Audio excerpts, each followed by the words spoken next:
ninth session of the chapter Nationalism in India. See students, in the entire chapter you were studying about the different topics from 1920 till independence. Okay, CDM, the civil disobedience movement you have studied, non-cooperation movement you have studied, Salt March, the Salt Law that is broken by Gandhiji, and the participation of different communities, and talking about the different communities.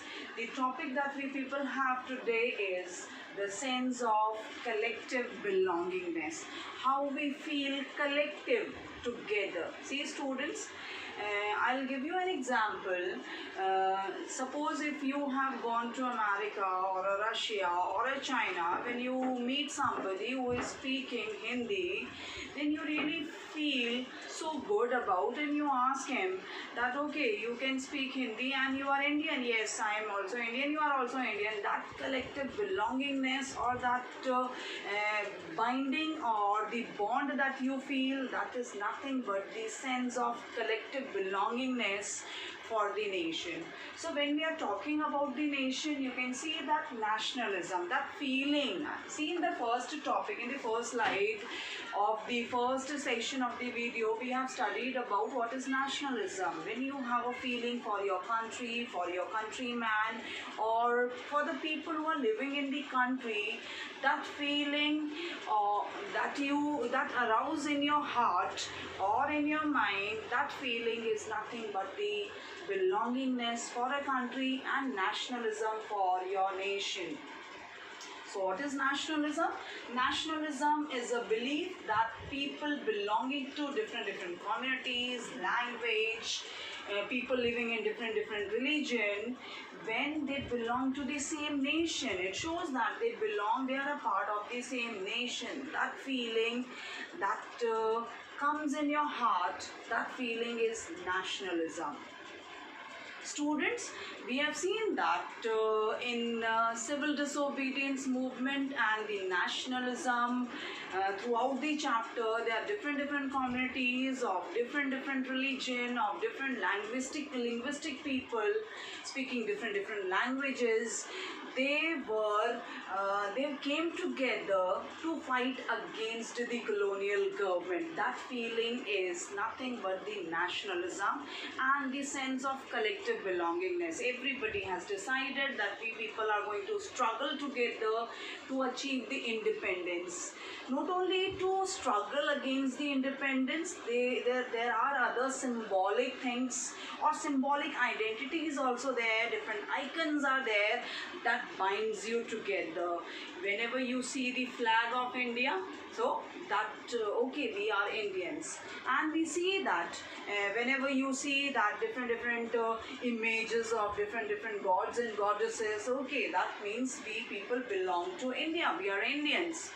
When we see somebody speaking Hindi, Marathi or some other language, then also you feel that okay, they all belong to a country where I also belong to. That means that feeling is nothing but a sense of collective belongingness for your nation. See students, we have a different struggle that we have united together, that different struggles unite everybody, that brings a unity in your mind, so that all together we people fight against the colonial rule. So that is a united struggle that arouse a feeling of collective belongingness in you. Cultural process, folk dance, fiction, history, the dances, songs, and some identical symbols or different monuments, different languages, all these things are nothing but the cultural symbols that also unites the people for a collective belongingness for the country. See students, history, when you talk about the Ramayana, Mahabharata, or the different epics that Indian people are very fond of watching in videos, watching the episodes or reading about them, that feeling is nothing but has come through the collective belongingness. See students, when we talk about the when we talk about the motherland, Bharat Mata, okay, when we talk about the images, okay, ye Dharti Mata hai, and whenever we start a work, we touch the ground and we start any of the precious work or any of the pious work. When we start, then we say that okay, motherland, we people show and have an identity. Every country, every independent country has visualized the female figurine to symbolize themselves and to unite the people for the struggle. In this context of India, you can see that the image of Bharat Mata, this image of Bharat Mata was being painted and being visualized in 1920s. In the 20th century, it was visualized, and the first image of Bharat Mata was being portrayed by the Bankim Chandra Chattopadhyay. Bankim Chandra Chattopadhyay.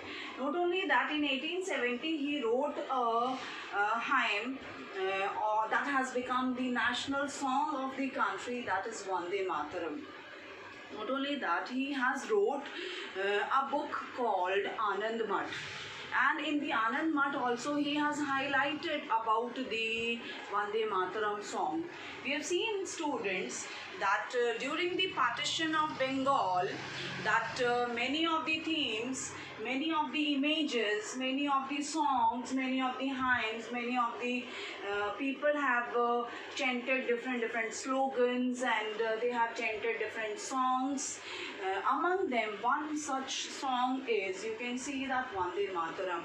Vande Mataram, Vande Mataram. This was a time when people were struggling for the independence against the colonial rule. The song became very common, and people have started chanting the song when the freedom struggle was going on. So this freedom struggle, see, we can see that in 1905 when Swadeshi movement was launched, Swadeshi movement, it was launched during the partition of Bengal in 1905. See, when we talk about the Swadeshi movement, Aurobindo Ghosh and the trio of the radical trio, Bipin Chandra Pal, Lala Lajpat Rai, and Bal Gangadhar Tilak, Lal Bal Pal. They were the architect of the Swadeshi movement. In 1905, this Swadeshi movement was started by those people when Lord Curzon has done the partition of the Bengal.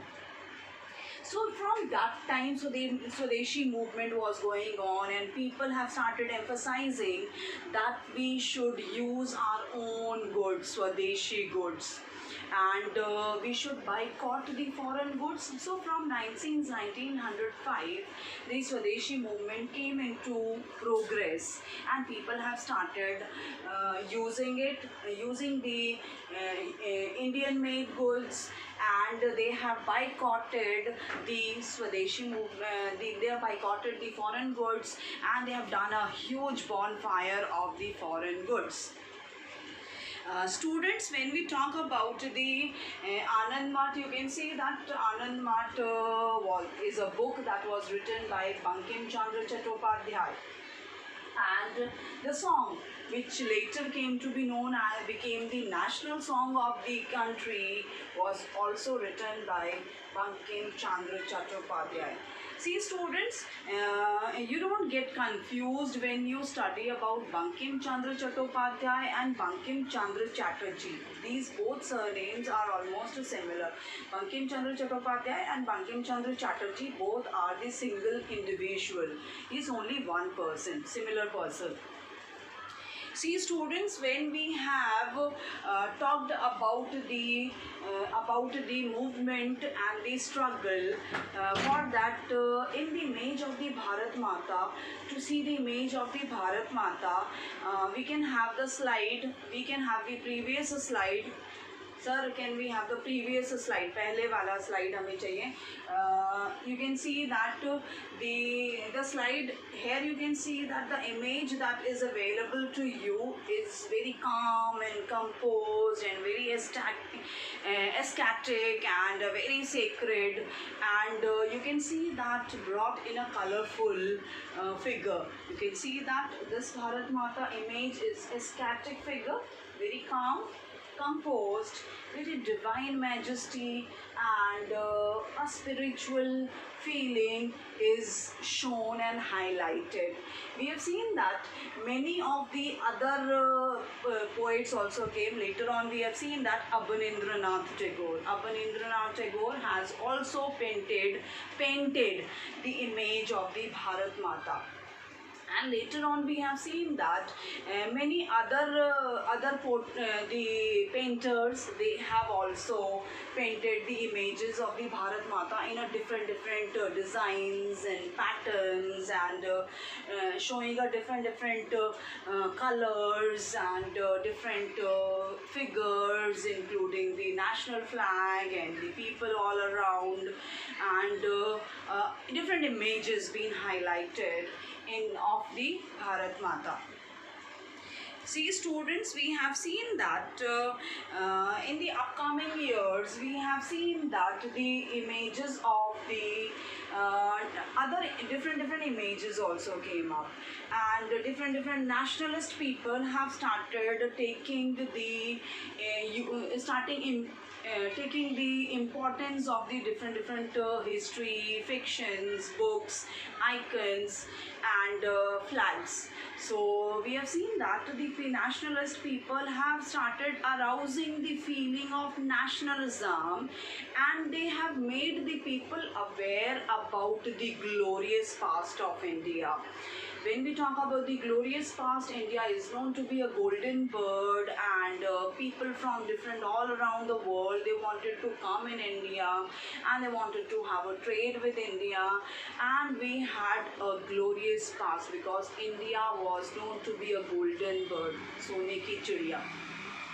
So students, you can see that in the meantime, Rabindranath Tagore is also highlighted in the history book. Rabindranath Tagore is also a poet and a writer, and he has wrote many of the books, and we have seen that the people of different part of the area, they have written about the different poetries also. So Rabindranath Tagore has, this is creating a problem, so I'm just taking it out. Okay, so see Rabindranath Tagore. Rabindranath Tagore has written the national anthem, Jan Gan Man, the national anthem.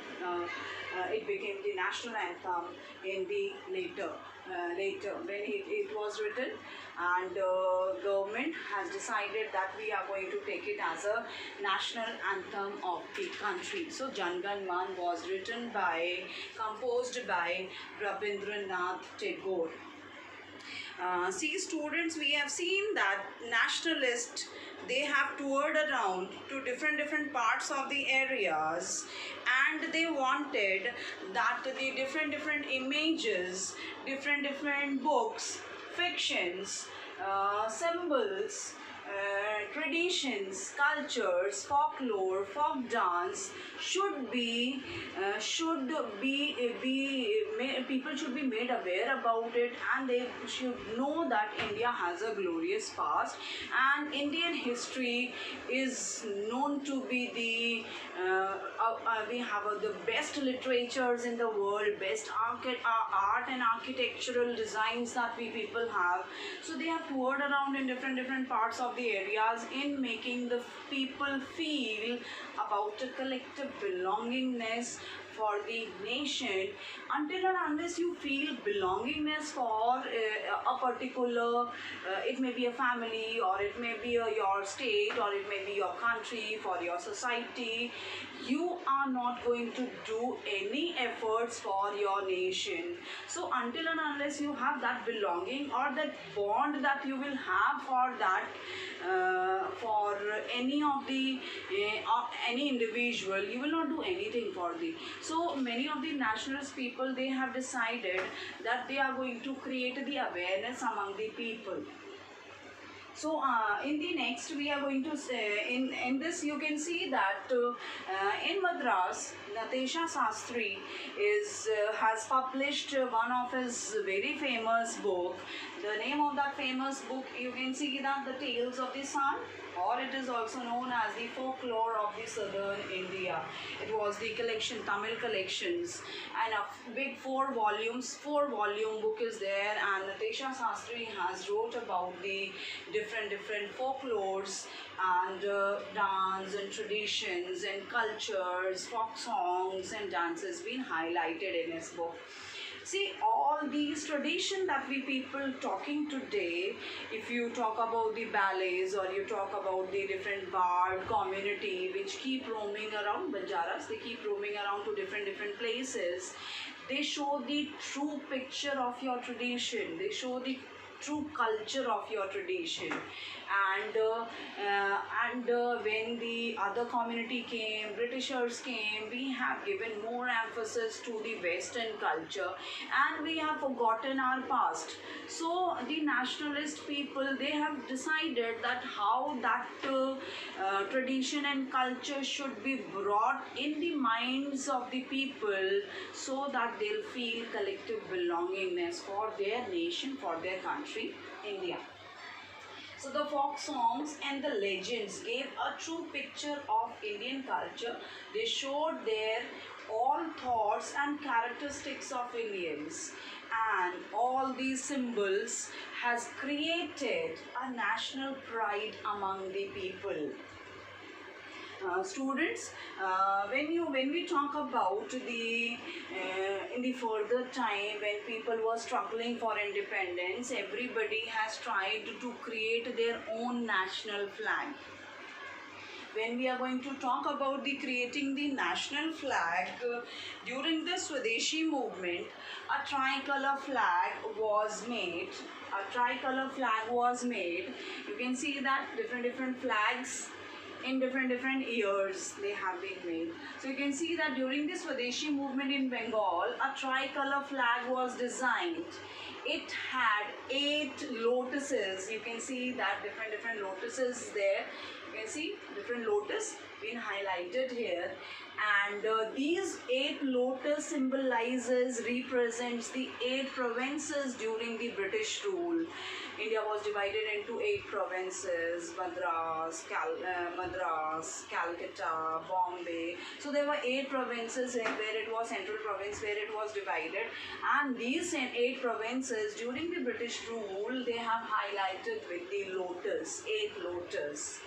And if you can see the crescent and if you see the sun here, that highlights the Hindus and Muslim communities. That means everybody fighting together against the colonial rule. And you can see that 3 different colors highlighted here: green, yellow and red. When we talk about in 1921, even Gandhiji has also designed the another national flag, and you can see that he has depicted the charkha here, and he has also used 3 different colors: red, green, and in place of yellow, the Gandhiji has used the white color. And when we talk about there in between, you can see that he has highlighted the charkha here. Okay, charkha means self-help that we are going to make, and we don't need any help from anybody, from outsiders, and we can make our own clothes. We are self-independent and self-help.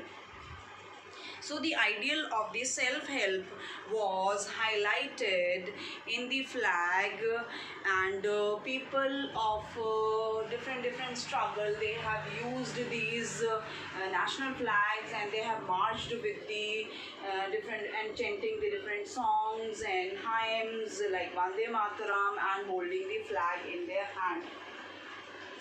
One another important importance that we people have seen, that the nationalist people, they wanted to bring the glorious past, and they wanted to show, and they have highlighted that what the britishers and the colonial government feel for Indians. They feel that Indians are primitive, they are backward, and they are not capable for in ruling the country. So there is a need to rule over them. That is why they have colonized them.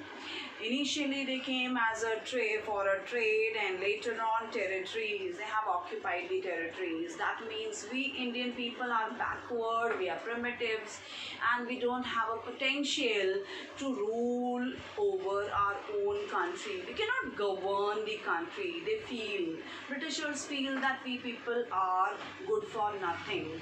So it is a great need of the people, of the time, that people should know about the glorious past, that how India is known to be a golden bird, how its best literature, best architect, law and philosophy, music, culture, folklore, folk dances, songs, we have the best thing that we have in India. That is why India is known to be a golden bird.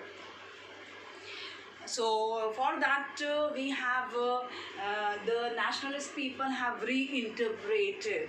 They have reinterpreted their history, literature, law, and different things being highlighted, and people should be made aware, and people should be should show that Western culture is not as good, and East is always the best.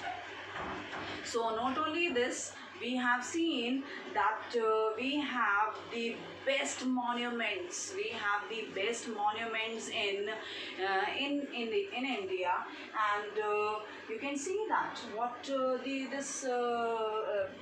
this writer is saying. It is a French astronomer. He says the motion of the stars calculated by the Hindus before some 4,005 years ago. Even any of the rulers, any of the astronomer has not calculated the positions of the stars. They have not calculated it. But 4,005 years ago, this was done by the Hindus. Not only that, you can see that from the tablets of the Kazin and Mayer, the Hindu system of the astronomy are by far the oldest, and that from which of the Egyptians. That are astronomers, they are far better than the Egyptians, Greek, and even the Romans. And even the Jews have derived from the Hindus their knowledge. That means even the Jews, they have also got the knowledge and information about that. When whatever they were using it, they have got it from the Indians. So you can see that we have the different monuments, and these monuments, art and architectural design, different dome structures, different pillars and beauty. Architect is world famous in the world. And you can see that these are the few monuments has been highlighted here that depicts that India's architectural design, literature we have already seen earlier, law, philosophy, science, and mathematics, Aryabhatta, Charak, Sushruta, all these people belong to India. So students, you can see that with this up to in your chapter, we have up to these slides, we have concluded here that there is a need to arouse a nationalist feeling for the country. Being a countryman, or being the true nationalist, you should love your country. So this is all we have seen in this chapter, nationalism in India. And we have seen that in 1942 Quit India movement came, and finally 15th of August 1947, India has acquired independence. India became free. We celebrate our independence day, 15th of August 1947. We have started making our own constitution also. 2 years, 11 months, 18 days it took to make the constitution. India's constitution is the lengthiest constitution.